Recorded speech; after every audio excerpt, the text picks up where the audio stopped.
시간입니다. 우리는 지난 시간에 히브리서는 우리 성경에는 이 서신서 범주에 포함되어 있지만 서신서라기보다는 설교라라는 것을 말씀을 드렸습니다. 우리는 히브리서를 기록한 기자가 정확히 누구인지 알 수가 없고 또 알지 못하지만 그가 훌륭한 설교자였다라는 것은 오늘 말씀을 보면 분명해 보입니다. 훌륭한 설교자에 대한 여러 평가가 있을 수 있겠지만 저는 두 가지 지평에 대한 이해가 깊은 사람이라 이렇게 생각을 합니다. 두 가지 지평이라는 것은 하나는 성경에 대한 것이고 다른 하나는 인간에 대한 것입니다. 우리에 대한 것이죠. 하나님의 말씀인 성경이 무엇을 말하는가 하는 것에 대한 이해와 또 우리는 어떤 존재인가 하는 것에 대한 이해, 이 두 지평에 대한 이해가 동시에 필요한 것입니다. 설교란 것은 하나님의 말씀을 바르게 이해해서 오늘날 우리의 현실을 이해하고 또 그것을 우리 현실 가운데 적용하는 것이기 때문에 그렇습니다. 설교라는 것은 이 두 지평을 연결하는 것입니다. 그렇기 때문에 둘 중에 어느 한쪽에만 치우쳐서는 안 되는 것이겠죠. 히브리서 기자가 훌륭한 설교가인 이유는 바로 여기에 있습니다. 먼저 성경에 대한 바른 이해를 갖고 있습니다. 우리가 지난 시간에 함께 봤던 히브리서 1장 1절과 2절 말씀 다시 한번 보시면 이렇게 말씀하죠. 옛적의 선지자들을 통해서 여러 부분과 여러 모양으로 우리 조상들에게 말씀하신 하나님이 이 모든 날 마지막에는 아들을 통하여 우리에게 말씀하셨다 하는 것입니다. 그리고 오늘 본문에서도 보는 바와 같습니다. 오늘 본문 2절과 3절 말씀을 보시면 천사들을 통하여 하신 말씀이 견고하게 되어 모든 범죄함과 순종하지 아니함이 공정한 보응을 받았거든 우리가 이같이 큰 구원을 등한히 여기면 어찌 그 보응을 피하리요. 이 구원은 처음에 주로 말씀하신 바요 들은 자들이 우리에게 확증한 바라. 이렇게 말씀합니다. 천사들을 통하여 하신 말씀이라는 것은 구약의 율법을 말하는 것입니다. 더 넓게 보자면 구약 전체를 의미하는 그런 표현입니다.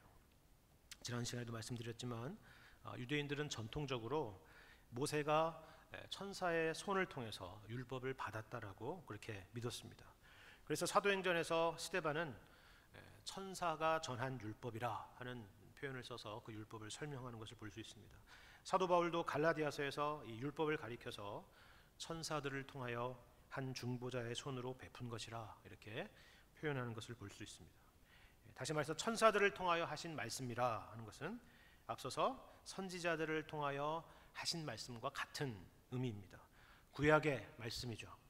그리고 또 우리가 읽었던 3절 말씀에 주로 말씀하신 바라는 것은 앞서서 아들을 통해서 말씀하신 것과 같은 의미입니다.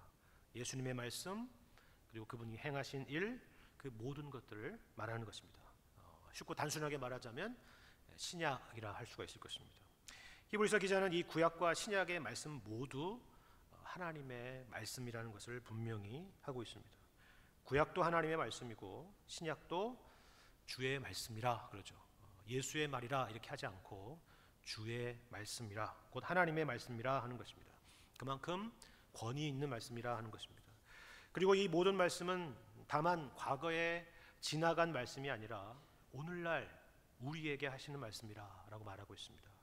우리는 지난주에도 살펴봤지만 히브리서 기자의 정말 거침없는 이 구약의 인용들과 또 그 해석들을 계속 보게 될 것입니다. 구약의 말씀이 다만 지나간 말씀이라 생각했다면 그리고 우리는 신약 시대에 살고 있기 때문에 예수님의 말씀만이 의미 있는 말씀이라고 생각했다면 이런 식의 인용들이라 이런 식의 설명은 없었을 것입니다. 히브리서 기자가 훌륭한 설교가인 또 다른 이유는 앞서 말씀드린 바와 같습니다. 히브리서 기자는 단지 구약을 인용하고 또 그 말씀을 풀어서 설명하는 것으로 그치고 있지 않습니다. 그것이 오늘날 우리에게 의미하는 바가 무엇인가 하는 것에 대해서 실천적인 적용을 하고 또 우리에게 호소를 하는 말씀을 볼 수가 있습니다. 그것이 오늘 함께 읽은 본문의 말씀입니다. 본래 성경은 구약이든 신약이든 장절의 구분이 없었죠. 그런데 나중에 인위적으로 붙인 것인데 이 장절의 구분이 도움이 되는 부분도 있지만 때로는 방해가 될 때도 있는데 사실 오늘 본문의 경우가 그런 부분이 아니겠나라는 생각을 해봅니다. 사실 오늘 우리가 함께 읽은 본문은 1장 내용에서 바로 이어지는 그런 내용입니다. 여기 이 2장 1절부터 4절 이 말씀이 1장에 붙었었다라면 더 낫지 않았을까 하는 생각이 듭니다. 그런 의미에서 같은 의미의 단위를 갖고 있다, 그런 같은 내용을 담고 있다 하는 그런 말씀입니다. 말씀드린 것처럼 1장의 이 설교의 내용의 적용이 바로 오늘 본문의 말씀이기 때문에 그렇습니다. 그렇기 때문에 오늘 1절의 말씀은 그러므로라는 접속사로 시작하고 있죠.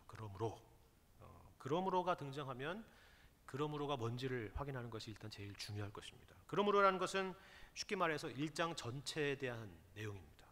어떤 주제였죠? 하나님의 아들이신 예수께서 천사보다 우월하시며 그 아들을 통해서 우리에게 말씀하셨으므로 하는 것입니다. 이게 바로 그 그러므로라는 의미입니다. 왜 이런 얘기를 했느냐? 다만 기독론이나 다만 성경론 같은 어떤 그런 신학에 대한 이야기를 하려고 했던 것이 아니라, 또 다만 예수가 천사보다 더 탁월하다는 그 이야기를 하려고 했던 것도 아니라, 바로 이러한 그러므로 이후에 등장하는 실제적인 메시지를 주려고 했기 때문이라 하는 것입니다. 그러면 어떤 내용입니까? 어떤 권면입니까? 우리 1절 말씀 다시 보시면 이렇게 말씀합니다. 그러므로 우리는 들은 것에 더욱 유념함으로 우리가 흘러 떠내려가지 않도록 함이 마땅하니라 하는 것입니다. 이거는 앞선 내용을 이해한다면 당연히 등장할 수밖에 없는 그런 논리적인 귀결이죠. 들은 것이라는 것은 다시 말씀드리지만 아들을 통해서 우리에게 주신 말씀입니다. 곧 복음을 의미하는 것입니다. 여기에 더욱 유념해야 되는 이유는 그것이 바로 천사보다 우월하시며 탁월하신 아들을 통해서 우리에게 주신 말씀이기 때문에 그렇습니다. 그렇기 때문에 이것은 결코 가벼운 말씀이 아니라 하는 것이죠. 여기에 마땅하니라 할 때 이 마땅하다라는 것은 영어로 하자면 must입니다. 가장 강한 표현이죠. 그 표현을 사용해서 강한 권면, 강한 명령을 하는 것입니다. 그리고 이어서 이런 질문이 이어지고 있습니다. 2절과 3절 말씀 보시면 천사들을 통하여 하신 말씀이 견고하게 되어 모든 범죄함과 순종하지 아니함이 공정한 보응을 받았거든 우리가 이같이 큰 구원을 등한히 여기면 어찌 그 보응을 피하리요. 이 구원은 처음에 주로 말씀하신 바요 들은 자들이 우리에게 확증한 바라. 이렇게 말씀하고 있습니다. 1세기 당시에 이렇게 사도 바울처럼 순회하며 설교했던 순회 설교자들은 설교의 내용에 이런 패턴이 있었다고 합니다. 여기 나와 있는 것처럼 명령이 있고요, 수사적인 질문이 있고요, 그리고 마지막에 격려하며 권면하는 내용이 있습니다. 여기 1절에 나와 있는 것이 명령이고 방금 읽은 2, 3절의 말씀이 그런 수사적인 질문이며 마지막 4절 말씀이 격려하고 권면하는 내용입니다. 여기서 그러면 사용했던 수사적인 표현은 무엇이냐? 이것은 당시 흔히 사용했던 수사적인 표현인데 오늘날 우리도 자주 사용하는 표현입니다. 다시 말해서 작은 것으로부터 큰 것으로 적용하는 것입니다. 작은 것도 이 정도인데 큰 것은 어떻게 했느냐 하는 그런 방식의 표현이죠. 천사들을 통해서 전해진 구약의 율법의 말씀도 효력이 있어서 그 말씀에 따라서 공정한 보응을 받았다는 것을 너희가 성경을 통해서도 알고 너희 이스라엘 역사를 통해서도 배웠을 텐데, 하물며 아들을 통해서 주신 이 말씀을 우리가 등한시한다면, 경시한다면, 무시한다면 어찌 그 보응을 피하겠느냐 하는 것입니다. 그러니까 이 말은 무슨 말이냐 하면 아들을 통해서 우리에게 주신 이 복음의 말씀을 결코 가벼이 여기지 말라 하는 것입니다. 그처럼 매우 엄중한 경고의 말씀을 우리에게 주는 것이죠. 특별히 구약을 잘 알고 있는 사람에게는 이것이 얼마나 이 보응이라는 것이 무섭고 또 두려운 것이었는지를 잘 알 것입니다. 범죄함과 순종하지 아니함의 공정한 보응이 어떻게 나타나는지 성경에서는 수없이 등장하기 때문에 그렇습니다. 너무나 많아서 우리는 그것을 다 이 시간에 열거할 수조차도 없을 것입니다. 그렇다면 하물며 우리가 이같이 큰 구원을 등한히 여기면 어찌 그 보응을 피하리요? 라고 하고 있는 이 말씀은 분명히 우리에게 두려운 말씀인 것입니다. 우리 중에 혹시 구약은 율법이고 신약은 은혜다, 구약의 시대는 율법의 시대고 신약의 시대는 은혜의 시대라라는 이런 아주 단순한 도식을 갖고 계신 분이시라면 분명히 이 말씀은 충격적인 말씀일 것입니다. 우리는 흔히 구약 시대는 무섭고 두려운 시대고 신약 시대는 은혜와 사랑의 시대라고 생각을 하죠. 그래서 구약의 하나님에 대한 이미지는 주로 엄한 무서운 재판관 같은 그런 이미지고, 신약의 예수님은 항상 밝고 어린 양을 안고 계시고 하는 그런 자상한 따뜻한 목자 같은 이미지를 우리가 주로 떠올리는 것입니다. 그러나 이런 분리된 생각은 성경에서 전혀 말하고 있는 바가 아닌 것입니다. 성경이 전혀 말하는 이미지가 아닙니다. 예수가 누구시냐? 히브리서의 표현을 보자면 1장 3절 말씀을 다시 보시면 여러 의미가 여러 설명이 등장하고 있지만 특별히 보시면 이런 말씀이 있죠. 예수 그리스도는 아들은 하나님의 영광의 광채시요 그 본체의 형상이시라, 이렇게 표현합니다. 하나님의 영광의 광채시요 그 본체의 형상이시라. 이건 그냥 멋있는 표현이 아닙니다. 우리가 그냥 찬송할 때 부르는 어떤 시적인 그런 표현도 아닙니다. 그런 칭송의 표현이 아닙니다. 뭘 말하려고 하는 것이냐면 예수님은 곧 하나님의 어떠하심이고 바로 그 하나님의 본질적인 모습이라 하는 것입니다. 여기 영광의 광채라 하는 표현이 등장하는데, 우리가 광채를 보면 광원이 어떤지를 떠올리는 것과 같습니다. 여러분 최근에 이 본당의 조명을 바꿨죠. 밝아졌죠, 그렇죠? 이렇게 밝아졌는데 우리가 밝아졌다 이렇게만 생각하지 않죠. 그렇게만 생각하는 사람은 없습니다. 뭘 생각하죠? 조명이 바뀌었구나 생각하는 것입니다. 광채를 보면 광원을 생각하는 것과 마찬가지입니다. 여기 등장하는, 또 이어서 등장하는 그 본체의 형상이라는 표현도 마찬가지입니다. 여기 나와 있는 형상이라는 것은 당시에 이 도장과 같은 것을 의미했다고 합니다. 도장은 뭐죠? 거기다가 뭐 자기 이름 같은 것을 새기는 것이죠. 그렇죠? 도장을 찍으면 무엇이 나옵니까? 새긴 그대로 나오는 것과 같습니다. 그 본체의 형상이라는 것이 바로 이런 의미를 갖고 있는 것입니다. 쉽게 말하자면 성부 하나님이 어떤 분이신가가 이 땅에 오신 예수님의 모습을 통해서 드러냈고, 예수님의 모습을 우리가 본다면 성부 하나님이 어떤 분이신지를 알게 되리라 하는 것입니다. 예수님께서 빌립에게 하셨던 말씀 계속 말씀드리지만 기억하시지 않습니까? 나를 본 자는 아버지를 보았거늘 어찌하여 아버지를 보이라 하느냐. 그와 같은 것 같습니다. 나와 아버지는 하나이니라. 아버지께서 일하시니 나도 일한다. 다 그것을 말하는 것입니다. 그 성부 하나님께서 이 모든 날 마지막에 아들을 보내셔서 아들을 통해서 우리에게 말씀하시는 바로 그 하나님이시라 하는 것입니다. 그렇다면 여기 등장하는 우리가 이같이 큰 구원을 등한히 여기면 어찌 그 보응을 피하리요? 라는 이 말은 도대체 어떤 말씀일까요? 아들을 보내신 하나님은 그러면 보응하시는 하나님이란 말인가? 아니면 사랑의 하나님이시란 말인가? 이런 질문이 들지 않습니까? 이 말씀은 보응과 심판의 점층이란 말인가? 아니면 은혜와 사랑의 점층이란 말인가? 이 말씀은 우리에게 두려움을 주기 위한 말씀이란 말인가? 아니면 위로의 말씀인가? 아니면 더 나아가서 이것은 우리가 어떻게 그 복음에 따라서 행동하느냐에 따라서 우리가 받은 구원이 취소될 수도 있다는 말씀인가? 그런 생각도 들지 않습니까? 우리가 이같이 큰 구원을 등한히 여기면 어찌 그 보응을 피하리요? 라는 그 표현 때문에 그렇습니다. 이 말씀은 정말 그렇게 보이기도 하는 것이죠. 그러면 이것은 어떤 말씀입니까? 결론부터 말씀드리자면 이것은 우리의 구원이 우리의 행동의 여하에 따라서 취소될 수도 있다라는 그런 얘기가 아니라 도리어 우리가 받은 구원이 얼마나 큰 것인가를 생각하라는 의미입니다. 여러분 다시 보실까요? 재미있는 대조가 있습니다. 저 혼자만 재밌지만 여러분도 한번 보시기 바랍니다. 어떤 대조인지 보시기 바랍니다. 2절과 3절은 분명히 이 비교하고 대조하는 것인데 여러분에게 이 괄호 넣기 문제를 하나 내보겠습니다. 성경을 보셔도 되고 안 보셔도 되는데 괄호 넣기니까 보시면 이미 답을 보는 거니까. 자, 보세요. 다시 2절 보시면 천사들을 통하여 하신 말씀이 견고하게 되어 모든 범죄함과 순종하지 아니함이 공정한 보응을 받았거든 우리가 무엇을 등한히 여기면 어찌 그 보응을 피하리요? 그죠? 답이 있으니까 그냥 얘기할 수 있겠죠, 그죠?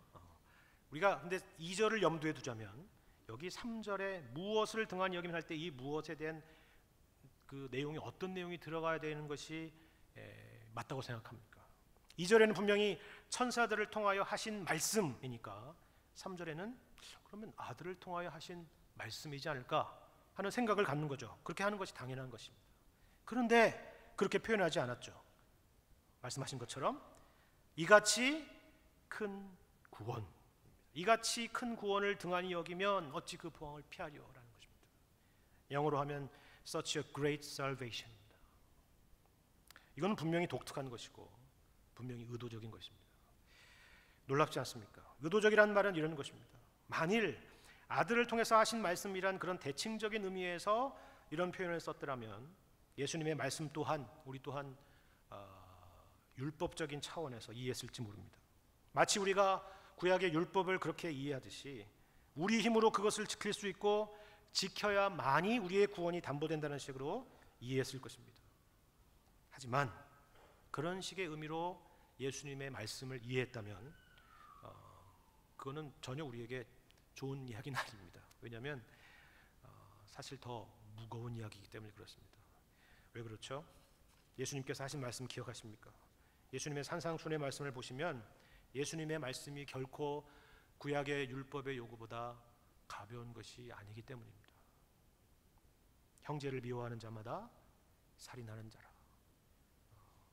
물리적으로 살인하는 것만이 살인이 아니라 형제를 미워하는 자마다 살인하는 자다. 여자를 보고 음욕을 품는 자마다 간음한 자라. 그런데 또 그 이후의 말씀을 보시면 이 정도도 오히려 작은 것입니다. 또 무엇이라 말씀하니 하면 하늘에 계신 너희 아버지의 온전하심과 같이 너희도 온전하라 말씀하셨기 때문입니다. 그러나 지금 히브리서 기자는 그런 차원으로 말하는 것이 아닙니다. 예수님의 말씀을 어떤 율법적인 차원에서 지키라고 말하고 있는 것이 아니라 이 같은 큰 구원을 등한히 여기지 말라 하는 것입니다. 그러면 이 같은 큰 구원은 어떤 것입니까? 온 우주 만물을 창조하시고 다스리시는 그 만군의 여호와 하나님께서 그 하나님을 반역하고 배반하고 떠난 우리와 같은 이 죄인을 구원하시기 위해서 자기 아들을 아끼지 아니하시고 우리를 위해서 내어주신 구원입니다. 이것이 바로 이 같은 큰 구원입니다. 다시 말해서 이 말은 너희가 받은 하나님의 은혜와 사랑이 얼마나 큰 것인가를 생각해 보라는 의미입니다. 예수님의 비유로 말하자면 너희는 1만 달란트를 빚진 자라 하는 것이죠. 이 말씀의 교훈은 무엇입니까? 이 말씀을 1만 달란트를 빚졌으니까 1만 달란트를 갚으라 라는 의미로 읽는 사람은 아마 아무도 없을 것입니다. 그렇게 이해한다는 것은 율법주의적인 이해입니다. 반대로 그걸 어떻게 우리가 갚나? 그는 갚을 필요가 없다는 말이다 라는 의미로 이해하는 사람도 없겠죠. 그렇게 이해한다는 것은 반율법주의적인 생각입니다. 그러면 도대체 갚으라는 것인가 말라는 것인가 라고 생각하는 사람은 사실 좀 더 심각한 사람입니다. 아직 이 같은 구원이라는 것이 뭘 의미하는지 모르는 사람입니다. 구원의 무게가 얼마나 큰 것인지에 대해서 잘 알지 못하는 그런 사람이죠. 사실 여기 등장하는 보응이라는 단어도 그렇습니다. 보응. 우리는 보응하니까 표현 그대로 어떤 부정적인 의미랄지 심판의 의미로 이해하기 쉽습니다. 물론 맞습니다. 그런 의미입니다. 그러나 같은 단어인데 또 다른 측면의 의미도 있습니다. 사실 여기에 사용된 이 헬라어의 원 단어는 중립적인 의미를 갖고 있습니다. 그러니까 두 가지 의미로 다 쓰이는 것입니다. 긍정적인 의미도 쓰이고 부정적인 의미로도 쓰입니다. 부정적인 의미로는 여기 나와 있는 것처럼 보응이랄지 배상이랄지 징벌이랄지 하는 그런 의미로도 사용되지만 긍정적인 의미로는 임금이랄지 혹은 보상이라는 의미를 갖고 있습니다. 사실 핵심은 2절에 나와 있는 것처럼 공정한 보응이라는 거 있습니다. 공정한 보응. 여러분 혹시 여러분 가운데 열심히 일을 했는데 그 노동에 대한 그 열심히 일한 것에 대한 대가를 받지 못한 적이 있었습니까? 아니면 공부를 열심히 해서 최고의 성적을 얻었는데 갑자기 시험이 취소됐다 그래서 거기에 따른 상을 받지 못한 적이 있습니까? 저는 그런 적이 한 번 있었습니다. 그때의 기분이 여러분 어떻습니까? 어떨까요? 억울하고 화가 나죠. 공정하지 못함에 대해서도 화가 나고 그것을 야기한 사람에게도 분노하기도 했을 것입니다. 그러나 하나님은 어떤 분이시라고 말씀하죠? 공정한 보응, 공정한 보상을 하시는 분이라 하는 겁니다. 이 말은 하나님께서 무슨 차가운 재판관이라거나 아니면 무슨 기계 같은 그런 분이라고 말씀하는 것이 아니라 그분이 이처럼 세상을 공평하게 통치하시고 다스리신다. 하나님은 살아계신다. 하나님은 두 눈을 똑바로 뜨고 우리를 바라보고 계신다. 가만히 계시지 않는다. 그런 의미를 담고 있는 것입니다. 우리가 시편에서 하나님의 존재와 하나님의 공의에 대해서 호소하는 내용들을 종종 보게 되는데 바로 이러한 의미를 담고 있는 것입니다. 정의 자체에 대한 탄식이라기보다는 하나님의 부재 경험에 대한 탄식인 것입니다. 그런데 성경에서 더 놀라운 것은 이 보응이라는 단어, 이 단어가 하나님에게 쓰일 때 다만 객관적인 의미에서의 공정함에 대한 의미로만 쓰이지 않는다는 것입니다. 예를 들면 이런 것이죠. 구약에 이 단어가 이렇게 써 있습니다. 시편 127편을 보시면 여러분이 잘 아는 말씀입니다. 보라, 자식들은 여호와의 기업이요 태의 열매는 그의 상급이로다 할 때 이 상급입니다. 자식들은 뭐라고요? 여호와의 상급이라 하는 겁니다. 하나님께 여러분 뭘 하셨기에 자식을 얻었습니까? 여기서 쓰인 상급이라는 것은 보상이나 공정한 대가라는 의미가 전혀 아니죠. 자식들은 하나님께서 주시는 일방적인 자비로우신 선물이라 하는 뜻입니다. 하나님께서 아브라함에게 하신 말씀도 마찬가지입니다. 여러분 잘 아시는 말씀, 창세기 15장 1절 말씀을 보셔도 여기도 이런 단어가 사용됩니다. 이후에 여호와의 말씀이 환상 중에 아브라함에게 임하여 이르시되 아브라함아 두려워하지 말라. 나는 내 방패요 너의 지극히 큰 상급이니라. 하나님께서 그에게 방패가 되시고 상급이 되신다 하는 것입니다. 아브라함이 하나님께 뭘 했습니까? 갈대아 우르에서 나는 이제 더 이상 이렇게 살고 싶지 않다. 나는 아버지의 길을 가고 싶지 않다. 그래서 결단을 했습니까? 나는 앞으로 큰 민족과 큰 나라의 조상이 되어야 되겠다. 그런 결심을 했습니까? 그런 적이 없습니다. 그가 이러한 은혜를 받는 이유가 그에게 조금도 있지 않다는 것이 성경에서 우리에게 누누이 강조하는 말씀이죠. 그런데 여기서 하나님께서 아브라함에게 그냥 상급도 아니고 지극히 큰 상급이라 이렇게 말씀하시는 것입니다. 그러니까 이 말은 무슨 말입니까? 이 말은 구약에는 인과응보였는데, 구약에는 율법의 시대였는데 신약은 은혜다, 은혜의 시대다 이런 말을 하려는 것이 아니라 구약 시대도 이처럼 택하신 백성들에 대해서 하나님께서 은혜의 상급을 베풀어 주시고 그렇게 간섭하시고 그렇게 구원하시고 그렇게 일하신 분이시라면 독생자 예수를 통해서 값없이 구원받은 우리에게 있어서는 얼마나 그것이 더 큰 것이겠느냐 하는 이야기인 것입니다. 협박이나 두려움을 주려는 이야기가 아니라 하나님의 크신 은혜, 그 크신 구원에 대한 이야기를 하려는 것입니다. 그렇다면 우리가 받은 이같이 큰 구원을 등한히 여기지 않는다는 것이란 어떤 태도를 말하는 것일까요? 바로 이러한 태도죠. 다시 1절 말씀을 보시면 그러므로 우리는 들은 것에 더욱 유념함으로 우리가 흘러 떠내려가지 않도록 함이 마땅하니라. 들은 것이라는 것은 앞서 말씀드린 것처럼 천사보다 뛰어나신 아들을 통해서 우리에게 주신 말씀입니다. 말씀이라는 것은 인격적인 관계를 전제하는 것이죠. 우리는 목석과 대화하지 않습니다. 자연과 대화하지 않습니다. 인격과 대화하는 것입니다. 기독교 신앙이 다른 우상과 다른 것에 대해서 시편에서 이렇게 말씀하시는 것을 여러분이 기억할 필요가 있습니다. 시편 115편의 말씀을 보면 이렇게 우상을 표현하죠. 그들의 우상들은 은과 금이요 사람이 손으로 만든 것이라. 입이 있어도 말하지 못하며 눈이 있어도 보지 못하며 귀가 있어도 듣지 못하며 코가 있어도 냄새 맡지 못하며 손이 있어도 만지지 못하며 발이 있어도 걷지 못하며 목구멍이 있어도 작은 소리조차 내지 못하느니라. 그게 우상이라고요. 그러나 하나님은 말씀하시는 하나님이라는 것입니다. 기독교 신앙은 말씀의 신앙이요, 말씀의 신앙이라는 것은 이처럼 하나님과의 인격적인 관계를 전제하는 것입니다.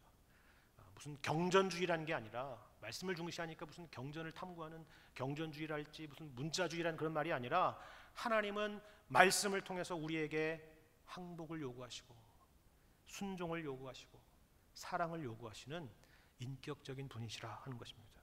그분이 우리의 주인이시며 우리의 왕이시며 또 우리의 아버지이신 인격이기 때문인 것입니다. 그런데 우리가 들은 것, 곧 하나님의 말씀을 유념하지 않는다면 우리는 흘러 떠내려갈 수밖에 없다라고 말씀하고 있습니다. 여러분, 이 표현은 당시에는 지중해 중심으로 세계가 구성된 세계이기 때문에 약간 해상적인 표현, 해양적인 그런 표현이죠. 우리도 정박해 있는 배에 돛이 끊어지거나 닻이 끊어지거나 혹은 줄이 끊어지게 되면 서서히 그 배가 이 조류에 휩쓸려 떠내려가는 것 같은 그런 표현을 하고 있는 것입니다. 파선한다는 말이 아니라 표류하게 된다는 것입니다. 구원이 취소된다는 말이 아니라 하나님께서 우리를 구원하신 이 크신 구원의 이유와 목적을 잃어버리고 방황하게 되리라 하는 것입니다. 실제로 당시의 히브리서 최초의 독자들은 이런 표류를 경험하고 있었습니다. 그래서 이런 메시지가 있는 것입니다. 그들이 가지고 있었던 그들 내면에, 그들 마음속의 질문이 무엇이었느냐? 바로 이것이었습니다. 하나님께서 우리를 구원하셨고 그처럼 큰 구원으로 구원하셨고 우리를 그토록 사랑하시는 분이시라면 왜 우리의 삶은 이토록 고통스러운가 하는 것입니다. 이게 다만 당시의 그들만의 질문이었을까요? 우리도 마찬가지죠. 우리 마음 가운데 늘 떠나지 않는 그런 질문입니다. 그리고 이것이 바로 여기 히브리서 말씀이 여전히 우리에게 있는 이유인 것입니다. 히브리서의 대답은 무엇입니까? 신자들이 가야 될 인생의 길은 긴 여행과 같다는 것입니다. 단거리 경주가 아니라 마라톤과 같은 것이다. 긴 여행과 같다. 곤고함으로부터 안식으로 가는 긴 여정이다. 예수를 믿는다고 해서 바로 우리 삶에 꽃길이 펼쳐지거나 천국에 바로 들어가는 것이 아니라 하는 것입니다. 여러분, 이것을 가장 대표적으로 보여주는 인물이 누구입니까? 특별히 히브리서 11장에 믿음의 선진들의 많은 선진들이 등장하는데 그 중에서 여기에 해당되는 모두가 해당되지만 그 중에서도 특별히 해당되는 사람을 꼽자면 에녹이 아닐까 생각을 해봅니다. 우리는 에녹하면 하나님과 동행한 사람, 죽음을 경험하지 않고 옮겨진 사람으로만 기억하죠. 아, 나도 에녹 같았으면 좋겠다, 이런 생각이 들지 않습니까? 그런데 핵심은 거기에 있는 것이 아닙니다. 에녹이 어떤 시대에 살았습니까? 지금같이 이렇게 평안한 시대에 사는 것이 아니었습니다. 노아가 살던 시대입니다. 그 험악한 시대에 1, 2년도 아니고 몇십 년도 아니고 365일도 아니고 365년을 살았습니다. 하나님의 백성으로, 하나님의 자녀로 365년을 그 험악한 시대에 묵묵히 살아갔다는 것을 여러분이 상상해 보시기 바랍니다. 그것이 핵심입니다. 바로 이처럼 신자의 믿음의 길이라는 것은 긴 여행일 뿐만이 아니라 그 길이 험난하다는 것입니다. 그런데 그 길을 표류하지 않을 방법이 있다고 말씀합니다. 그것은 바로 예수 그리스도께 우리의 시선을 고정하는 것이다. 예수 그리스도께 우리의 영혼의 닻을 내리는 것이다. 주님이 하신 말씀과 주님이 이 땅에 오셔서 아들로서 행하신 일에 귀를 기울이라 하는 것이죠. 그리고 그분의 것을 나의 것으로 삼는 것이라 말합니다. 이것이 바로 들은 것에 더욱 유념해야 된다는 것의 의미인 것입니다. 유념하다라는 것은 무언가에 강하게 사로잡혀 있는 것을 말합니다. 주님과 주님의 말씀에 붙잡힌 삶을 말하는 것입니다. 주님의 붙잡힌 삶, 주님의 말씀에 붙잡힌 삶. 그렇게 되면 어떻게 되나요? 우리 이런 표현, 주님의 말씀에 따라 삽니다, 주님의 말씀에 붙잡힌 삶을 삽니다 하면 뭔가 멋지고 낭만적인 그림을 생각하지 않습니까? 그러나 전혀 그런 그림이 아닙니다. 우리가 잘 아는 히브리서 말씀이 있죠. 히브리서 4장 12절 말씀, 이런 말씀입니다. 하나님의 말씀은 살아있고 활력이 있어 좌우에 날선 어떤 검보다도 예리하여 혼과 영과 및 관절과 골수를 찔러 쪼개기까지 하며 또 마음의 생각과 뜻을 판단한다 말씀합니다. 멋있는 표현이죠. 그러나 그것은 그저 멋있는 표현이 아닙니다. 사실 무시무시한 말씀이지 않습니까? 하나님의 말씀이 뭐라고요? 무시무시한 칼이라는 겁니다. 무딘 칼이 아니라 서슬퍼런 칼이라는 것입니다. 우리의 내면을 찔러 쪼개는 것입니다. 그런 말입니다. 찔리면 어떻습니까? 아프죠. 관절과 골수를 찔러 쪼갤 정도면 우리는 아마 그 자리에서 기절을 했을 것입니다. 예를 들면 예수님이 하신 말씀이 있죠. 아무든지 나를 따라오려거든 자기를 부인하고 날마다 제 십자가를 지고 나를 따를 것이니라. 이 하신 이 말씀을 여러분 생각해 보시기 바랍니다. 이건 결코 가벼운 말씀이 아닙니다. 자기를 부인하고 자기 십자가를 지고 따르는 것은 말 그대로 우리가 죽는 것입니다. 그것도 십자가라는 것은 사람들에게 인정받지 못하고 대접받지 못하고 죽는 것입니다. 그러나 그것이 죽는 길이 아니라 우리가 사는 길이라는 것을 우리 주님이 우리에게 가르쳐 주신 말씀을 통하여 알 수 있고 주님이 친히 가신 그 길을 통해서 우리가 확인하게 되는 것입니다. 그러면 왜 우리는 이같이 큰 구원을 등한히 여기겠습니까? 왜 우리가 들은 것에 유념하지 않고 그저 조류에 항구에서 정박된 배가 흘러 떠내려가듯이 떠내려가겠습니까? 그것은 이 길이 두렵고 이 길이 싫기 때문이겠죠. 그러나 하나님은 이 길에 우리를 다시 그리고 또 다시 세우신다는 것을 기억하시기 바랍니다. 그것이 바로 히브리서가 우리에게 말하고자 하는 것입니다. 왜 그렇게 하느냐 하면 우리를 괴롭히려는 것이 아니라 우리를 종으로 대우하시는 것이 아니라 아들로서 상속자로서 대우하시기 때문이라 하는 것이 히브리서가 우리에게 말하는 것입니다. 아들이 아니라면 욕심낼 필요가 없는 것이죠. 분노할 필요도 없고 잔소리를 할 필요도 없는 것입니다. 그러나 하나님은 우리를 아들로 대우하시기 때문에 욕심이 있습니다. 자기 아들을 죽이시기까지 구원하신 그 자녀이기 때문에 가족이기 때문에 더 큰 책임과 합당한 반응을 요구하시는 것입니다.